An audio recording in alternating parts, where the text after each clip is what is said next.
Friends, good evening. இந்த தக்காளி பாருங்கள் எப்படி இருக்குது, நல்லா இருக்கா? எந்த அழுகவே இல்லை, எல்லாமே நல்லா இருக்குது பாருங்கள்.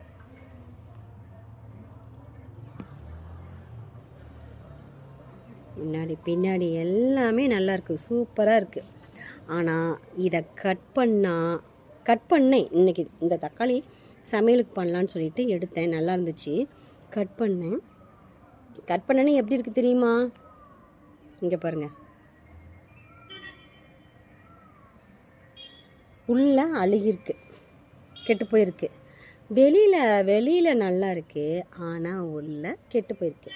இந்த மாதிரி தான் இதை பார்த்தோன்னே எனக்கு உங்கள்கிட்ட ஒரு பதிவு பகிரலாம் அப்படின்ட்டு ஒரு ஞாபகம் வந்துச்சு. இது போல் தான் மனிதர்கள்ட்ட நம்மக்கிட்ட பேசும்போதும் பழகும் போதும் நல்லவங்களாக இருப்பாங்க, அன்பாக பேசுவாங்க.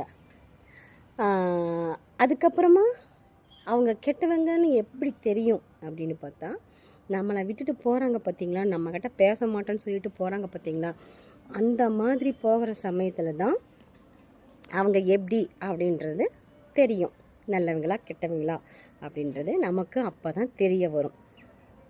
இதுதான் என்னுடைய கான்செப்ட். உங்கள் ராஜ். வாழ்க வளமுடன்.